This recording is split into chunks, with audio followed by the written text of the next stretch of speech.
श्रीमद कुंज विहारे नमः। श्री स्वामी हरिदास विजय तीर्थराम। एकनाथ जी महाराज के पास एक बार एक व्यक्ति आया और उसने पूछा, महाराज, आपका मन भगवान श्री कृष्ण के श्री चरणों में कैसे एकाग्र हो पाता है, स्थिर हो पाता है? हम तो जब थोड़ी देर के लिए भी बैठते हैं तो मन संसार की तरफ ही भागता है, कुछ ना कुछ हृदय में चलता ही रहता है। हम कहीं बैठे हैं, कान कुछ और सुन रहे हैं, मन कहीं और भागा जा रहा है। आप मुझे बताएं कि मन को एकाग्र कैसे करूं, स्थिर कैसे करूं? मुस्कुराए एकनाथ जी महाराज। हृदय में सोचा कि उपदेश क्रियात्मक होना चाहिए, न कि केवल उपदेशात्मक। सो उन्होंने कहा, मन एकाग्र होता है या नहीं, स्थिर कैसे होगा, यह सब चिंता छोड़ दो। मैं देख रहा हूं कि आज से 7वें दिन तुम्हारी मृत्यु हो जाएगी, तो जो भी कर्तव्य कर्म अभीष्ट हो उसे शीघ्र कर डालो और 7वें दिन प्रातः मेरे पास आना। काटो तो खून नहीं।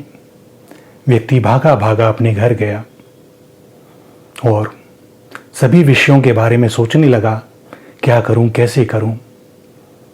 जैसे तैसे उसने पारिवारिक संपत्ति पुत्रों के हवाले की, व्यापार उनको संभला दिया और घर के एक एकांत कक्ष में जाके बैठ गया।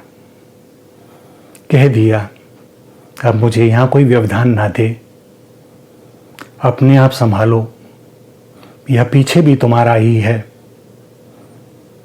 और वो बैठ गया एक आसन पर, ध्यान करने लगा, गुनने लगा, सबसे अपराधों की अपनी क्षमा मांगने लगा। हे प्रभु, ना जाने क्या कौन से अपराध हुए, कभी चिंतन ही ना किया, सुख की लालसा में ना जाने क्या क्या कर डाला।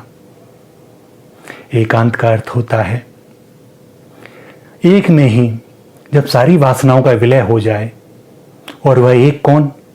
श्री हरि के अतिरिक्त और कौन? वह एक ही हैं। एकांत में चित्त एकाग्र होने में बहुत सुविधा होती है। अब परिवारजन द्वार खटखटाते हैं, भोजन लग गया है, भोजन कर लो। वह बैठा बैठा भीतर सोचता है, बहुत दिन भोजन किया, क्या नहीं पाया, बचे हैं केवल 7 दिन। इनमें अब तो देह को तपाना है, कुंदन करना है। कब रात्रि हुई, कब दिन हुआ, सुध नहीं। पहले ही बहुत सोच चुका। बहुत कठिनाई से संत कृपा हुई है जो जागरण हुआ। अब समय बहुत कम। ऐसे ही समय बीतता रहा। नित्य क्रम क्रिया के बाद वह एक ही आसन पर बैठा रहता। कहीं कोई सुध नहीं, संसार में क्या हो रहा है क्या नहीं, कोई सरोकार नहीं। बस लग गई लो प्राण प्रीतम से। कभी कभी हृदय में आभास होता है कि वह पीताम्बर का कोना मुख में दबाए मुस्कुरा रहे हैं। त्रिभंगी मुद्रा है, वंशी कमर में लगाई हुई है, और अगले ही क्षण हो जाते हैं वे अंतर्ध्यान। 6 दिन बीत गए। 7वें दिन परिवारजनों ने द्वार खटखटाया। आपको आज महाराज जी के पास जाना है। स्मरण हुआया। वह बड़े आनंद से उठा, अपने आसन से द्वार से निकला। चहु और प्रकृति मानो नृत्य कर रही हो।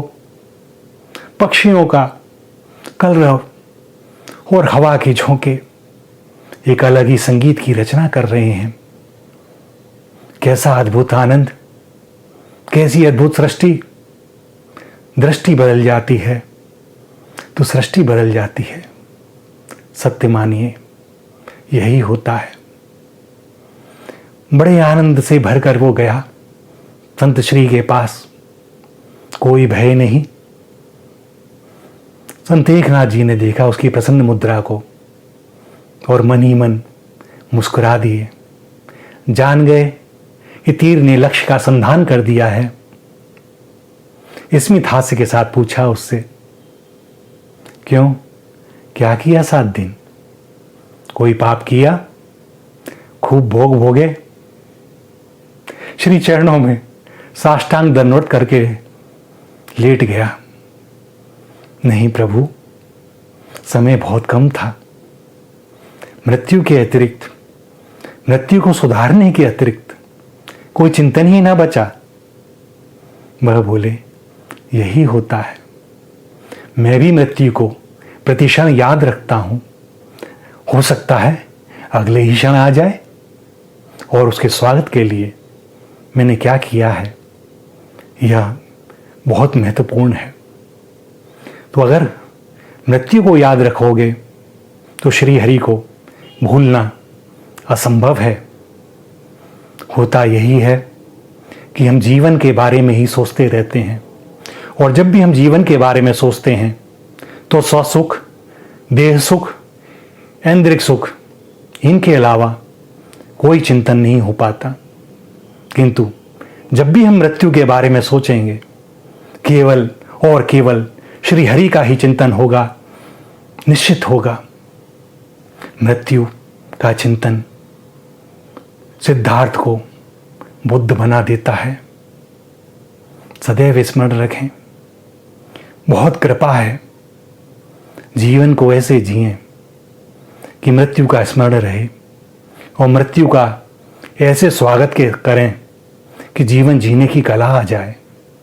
श्री हरि तो सदैव संग ही, तो जिए ऐसे मानो उनके लिए ही जी रहे हों।